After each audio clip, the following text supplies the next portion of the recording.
ISIL a lasting defeat, it is this training that will enable it. We partner with the Iraqi security forces to build and maintain momentum against a determined and entrenched enemy, and will go wherever the Iraqi forces go in order to do that. We also provide lethal strikes that are coordinated and, of course, approved by the Iraqi government. Force protection is my #1 priority. It needs to be understood that there's always risk to coalition forces, no matter the distance from the close fight. That's just the nature of combat. We advise and assist Iraqi security forces down to the brigade level. This aspect of our mission is important to synchronize the actions of our partner forces and the actions of the coalition. This helps us to exploit Daesh's vulnerabilities, which continue to grow each and every day. With that in mind, coalition forces are not here to fight for the Iraqis, but rather enable their success. We are, however, prepared to defend ourselves if necessary. Through our operations, the coalition has degraded Daesh's fighters on the front lines. We've disrupted their command and control apparatus and imposed an incredible strain on their leaders, industrial base, financial system, communications networks, and the system that they use to bring in foreign fighters to fill their rapidly depleting ranks here in Iraq. Daesh continues to be a parasite, relentlessly exploiting the people and infrastructure like hospitals, schools, and mosques, despite the international laws protecting those sites. The important thing to remember is that the Iraqi security forces and every nation in this coalition are united with the goal to liberate Mosul and defeat Daesh in Iraq.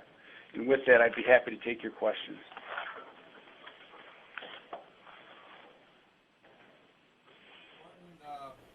A couple of questions. Have you been given any additional or new direction to speed up the campaign, either land or air, in Iraq or Syria, if that's part of your role? And do you see room for a bigger U.S. role in Iraq on the ground or in the air in terms of either larger numbers of U.S. forces or U.S. forces operating more further forward in Iraq? I'm sorry, I didn't get your name, but what I tell you is that we have seen an increase in the tempo, and it began on the 29th of December when the Iraqi security forces began conducting operations after they did, in essence, a refit and a reorganization after 60 days of tough fighting. The combination of their ground maneuver created a condition where the enemy had to react to contact from multiple directions, and in doing so revealed vulnerabilities that enabled us to target the enemy forces at a significantly higher rate than we had done before. Our mission has not changed, and I can't speculate on what may come forward in the future, but currently our mission has not changed. But that is the increase in the tempo that you may have been observing since the 29th of December. General, this is Bob Burns from AP. Just a follow-up question. So you were saying you haven't been given any new direction from Washington on the U.S. role there in Iraq. But do you, as the commander, do you see ways that would be fruitfully exploited in which U.S. forces could operate further forward or take a bigger role on the ground or in the air? Bob, our role is exactly where it needs to be right now, and that's beside the Iraqis, advising, assisting, and enabling and training them. And it has worked very well since the 29th of December, and we continue to plan on supporting them until they defeat Daesh. Thank you. Next we'll go to Tara Kopp, Stars and Stripes. Thank you, General. I wanted to know, did the Turks have a role in the fall of East Mosul? The last time we were there were Turkish forces kind of to, I guess, the north and east of Mosul, and it was unclear what their role would be. And then I have a follow-up.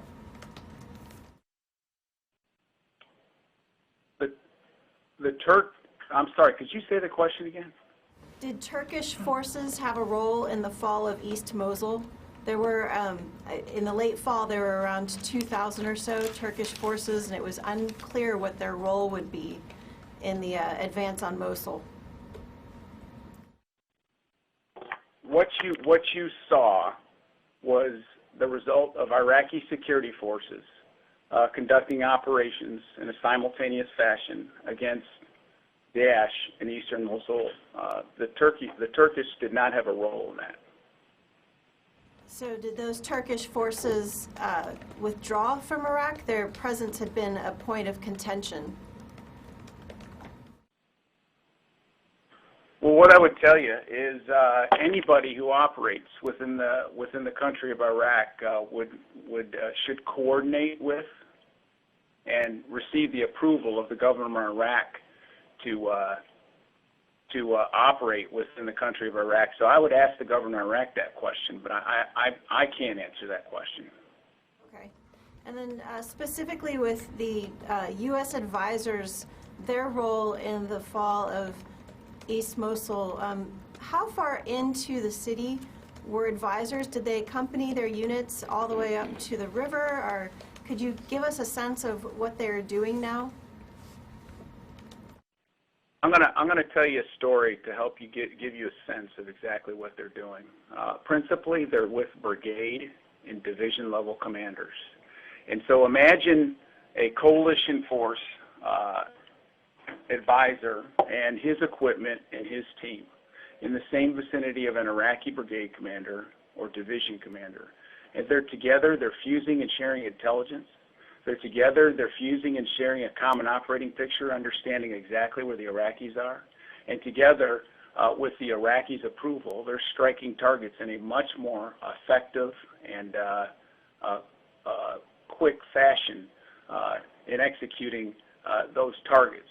And so they're side by side, they're building relationships, they're getting to know each other better every day, and that has created an incredible synergy in terms of enabling the Iraqis' ground maneuver to achieve unprecedented success and speed.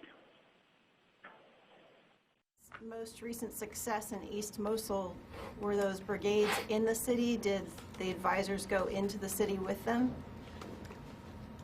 I'm sorry, I didn't answer your question. If that brigade commander at his command post is moving into the city, the advisors absolutely would be right beside that brigade commander in the city. So that brigade commander goes. Next we'll go to Lori Milroy from Kurdistan 24. General, I have two questions. The first concerns the role of the Shia militias. News reports have them operating, that they're going to be part of the liberation of western Mosul, and that they're operating now to clear up the roads to Crete and Mosul. And given earlier reports that they were abusive towards the Sunnis were afraid of them. Do you have any concerns about the participation of the Shia militias in these operations? The Shia militia are to the west of Mosul, and they're exactly where the government of Iraq has asked them to be, providing some security to the west of the city. I'm not aware of them being inside of the city, and they're doing exactly what the government of Iraq has asked them to do. So they're operating under Iraqi command and control? They're operating under the command and control of the government of Iraq.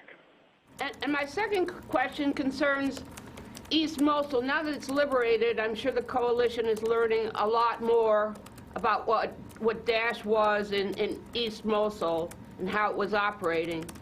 Was there any particular role that the Chechens had? Were they significant or marginal in Daesh in East Mosul? I can't specifically comment as to the activity specifically of the Chechens, but there are foreign fighters that have fought in eastern Mosul, and there's other foreign fighters that are in other places in Iraq. But I can't specifically comment on the Chechens. Could you say from where did most of the foreign fighters come? Is there some area that stands out mostly? No, there's no area that sticks out. They're from several countries. Next to Qasim with Anadolu. Thanks, General, for doing this. My question will be again about the hold force. Has the hold force started to move in to the eastern Mosul to establish security over there? So my partner that I work with each and every day has placed a premium on the hold force, and they're in the process of transitioning from clearance operations into hold force. And so, just to give you a picture of this, you know, they've cleared the east side, a little over 100,000 buildings. If you think 6 rooms in each building, that's a goal. That's a Herculean task. And so, what they're doing now is they're going back through and they're ensuring that everything is clear and turning it over to hold forces. And it's a process that'll take a little bit of time, but transitioning to that hold force is a very high priority for my security partner in the Iraqi security forces. Are you aware whether the Turkish-trained Sunni tribal fighters are going to be included in those hold force for the East Mosul? I don't have the answer to that question. Lastly, there is a presence of PKK terrorist group in Sinjar, and it has been a point of discussion between the Iraqi government, Turkey, and also the Iraqi Kurdistan regional government. Are you aware whether they have withdrawn from the Sinjar or not? I can't answer that question either. Thank you. All right, next we'll move to Michael Gordon from the New York Times. Sir, I have just 3 quick questions. One's a clarification on the previous question. For the Popular Mobilization Forces in Tal Afar, is the coalition providing any air support whatsoever for them, or are they more or less on their own? Are there any Iraqi forces co-located with them? That's my first question, and I just have 2 quick follow-ups. Okay. So your first question, no, we're not providing air support to the PMF that's out to the west. My second question is, Hawija was bypassed in the push to Mosul, and then a counterattack was launched out of there into Kirkuk. How are you dealing with Hawija as a potential problem at this stage? Is it isolated, or how are you dealing with that ISIS-controlled area? Well, I don't want to comment exactly on how the Iraqis are dealing with that particular problem set, but we're executing what essentially is the government of Iraq's plan to defeat Daesh in Iraq. And so we're currently in Mosul, and we've had significant success on the east side of Mosul, looking to go to hold on that side, and then we're going to move over to the west side of Mosul based on current plan. The Iraqi security forces is mindful of, aware of, and addressing the threats that are emanating out of Hawija. But what's really important for you to understand is what's emanating out of Hawija into different areas in the country is the actions of an adversary who's desperate to draw the attention of the governor of Iraq away from their focus in Mosul. And the governor of Iraq is staying galvanized and focused on their goal. Last is just a clarification of the previous question. What is the hold force for eastern Mosul? Since you've told us it's been liberated, presumably the hold force has been identified. So what is this hold force? Who is it? I can't give you, I don't have in front of me specifically the brigades involved, but it's a multiple brigade and multiple battalion, multiple cohort force that the Iraqi security force commander has picked himself to go in there. And it'll be under the control of one of the division commanders, the 16th Division Commander, and the 16th Division Commander will command and control the east side of the river with that hold force in place once it has been transitioned from the clearing forces over to the hold force. Paul Schickman with U.S. News and World Report. Yes, sir. Just a couple clarifying questions. Are there any Kurdish forces are currently operating in East Mosul? As I understood, the plan was for them to advance from the east, but then to hold and let the ISF do clearing. Is that still the case? Are there Kurdish forces there? The Kurdish forces executed their operations before my time began here in Iraq, but they did a magnificent job setting conditions for the Iraqi security forces to continue the attack into Mosul, and they remain at that limit of advance that you spoke of in your question. Great, thank you. And can you give us an estimate? Do you have any estimates on the number of ISIS fighters remaining